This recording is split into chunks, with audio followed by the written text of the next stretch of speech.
Guys, welcome back to my channel. Really hoping everybody's doing well and safe out there and enjoying your day. Now, I would like to use this opportunity to explain and articulate my experience with this turtle, the SRP 777. Now, this is a J version.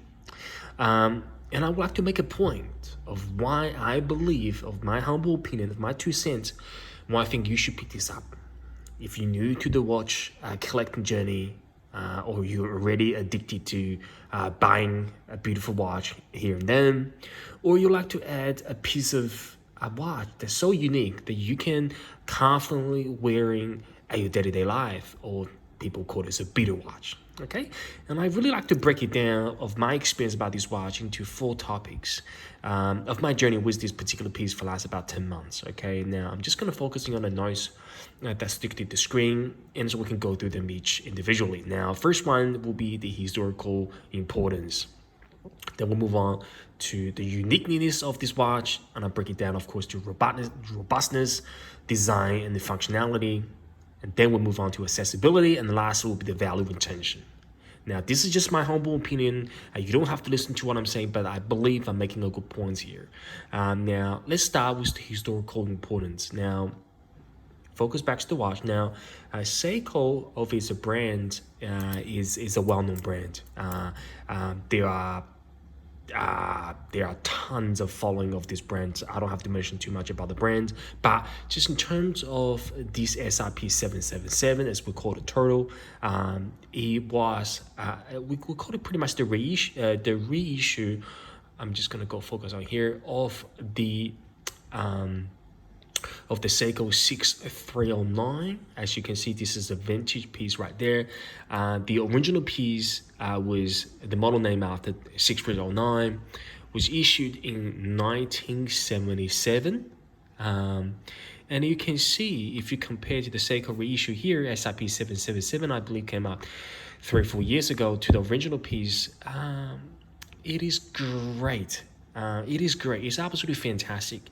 If you're just mirroring those two, I mean, from a distance, you can't really tell which one is which. Of course, you've got the Perspex logo here. I'm actually not sure about the size difference in terms of, lock width, lock to lock, or just on the dimension of the dial. But you know what? They are so much alike. So this carries a huge historical importance. You know what? You can actually find a good condition in relative, of course, it's been about 45 years almost since the 6309. You can find them, I believe, priced between 700 to maybe 1,000 or more, of course, depending on the condition of the watch. And you have to be really familiar with the technicality of the maintenance, of the history of the watch, in order to have a pretty good understanding of what that watch will be in the next 10 to 20 years. Okay, so I believe the historical importance is pretty huge to this piece. If a watch company can respect the original design and the art of its original piece and keep going back to the original recipe after 45 years, you better believe this watch has some historical importance within the culture of the company. And that is something perhaps the leader and the management of the company will take on for the next generation of watchmaking. Okay, so that's the historical importance. Just my 2 cents. Of course, I'm not an expert in the Seiko history. There are a lot more people cover this better, but just for my 2 cents, and I'm rather new to the watch collecting journey. And the second point I want to talk about is just my personal opinion of the uniqueness when it comes to, I break it down to 3 parts. The robustness of it, the design of it, and the function of it. Now, let's talk about the robustness. Now, I still remember the first time when I look at this watch in the shop, I was going like this. I was going, this watch looks weird. It looks like a turtle shell, even from the distance without holding on to it. And you've got the crown at rather larger size at untraditional 4 o'clock. You've got a pretty pretty big bezel, and you've got relatively small dial when you're considering the dimension of the watch. I believe this is a 44. Again, I'm actually not that sure about the specs because I learned to enjoy what I have, and the robustness of this watch is actually amazing.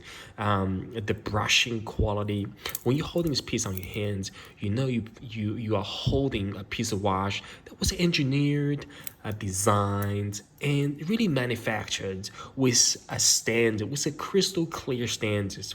So the company knows when the consumer holding this piece on their hands, they can tell they're emotionally attached, and intuitively they know this watch will probably outlast them. If you really look after. Okay, it's quite heavy. I actually don't know the weight of it, but I believe with the bracelet, size to a normal wrist between 6.5 to 7. I believe this watch could weigh up to 180 to 200 grams. I would not be surprised. Okay, that's the robustness. I had this watch about 10 months. You can see the watch is, I've been wearing this pretty much on weekly basis. I'm not that particular guy that sort of baby care of their watches, but I tend to feel, well, if you have a 150-gram piece of watch on your wrist, you tend to know they're there, so you sort of aware of where you're going, especially with going through the doors or some narrow spaces. Okay, so you're trying to look after. But again, this has got, the Seiko is the proprietary mineral crystal. They called Heartlex. I have no problem with it. I have no problem with Heartlex, and I think a lot of people do, providing feedback at the same level. They're saying it's pretty. It's pretty hard to put a scratch on it if you just living your day, on a normal sort of basis, right? If you work in the construction business, or you're sort of going through a lot of hard and tough objects, and if you do scratch on the surface, then I believe you have a different sort of story to tell. Okay, so that's the robust. The second thing I want to talk about is design of it. Now design. Here's what I think about design. Now design is something that the product is communicating to us without speaking, without laying a word. Because I think that's the beauty of the design of this watch. Now, if you just look at it, the outgoing design, the crown, the full clock, the bezel, it's just brilliant.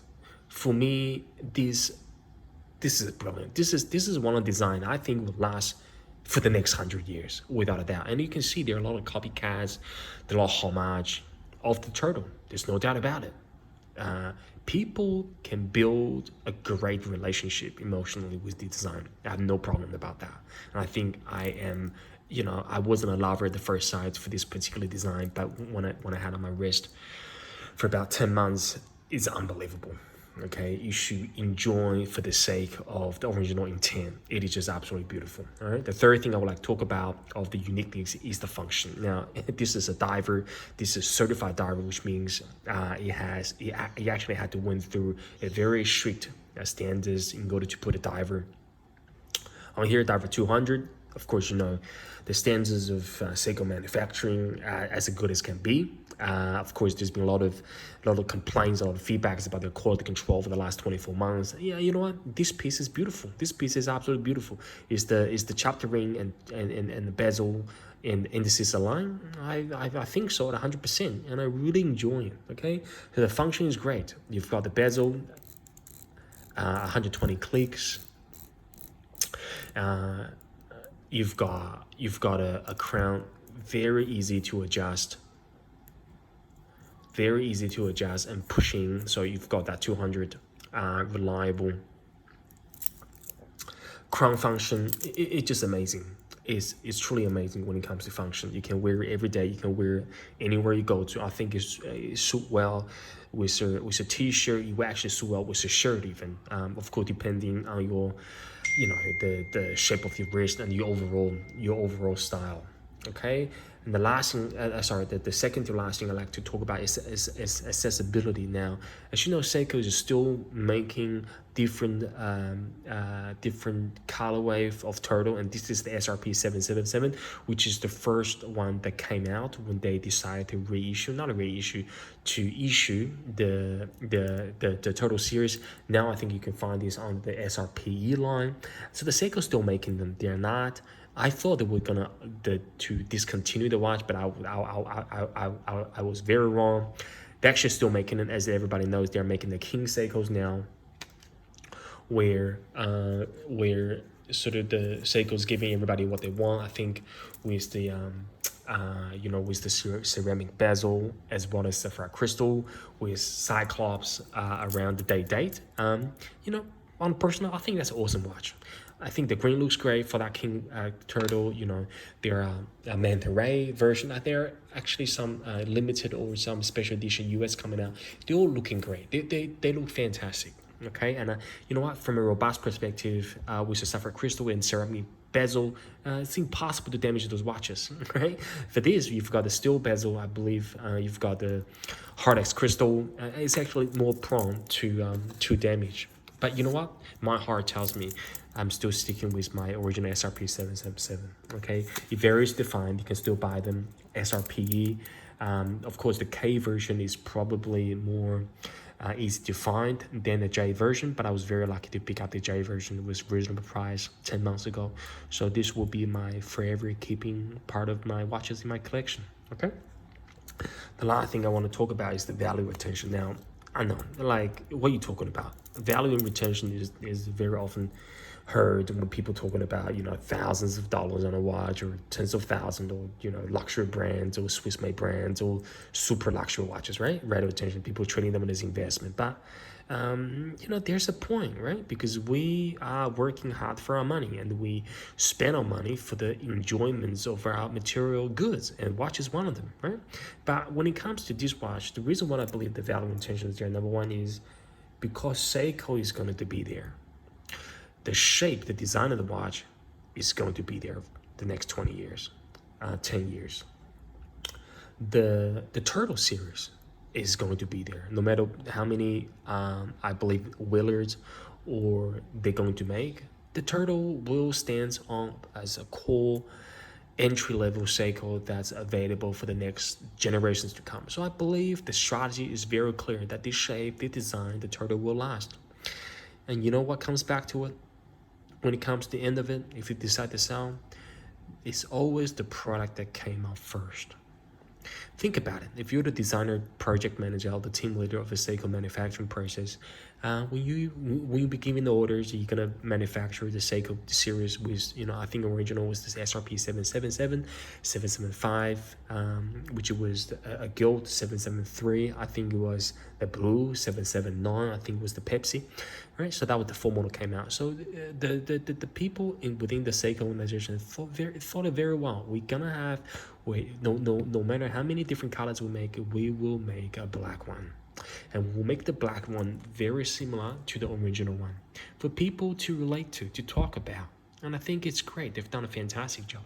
So that's what I believe. If one day, even you're looking at selling it for some reason, to, you know, consolidate your watch collection to buy something else, you're not going to lose a lot of money on it.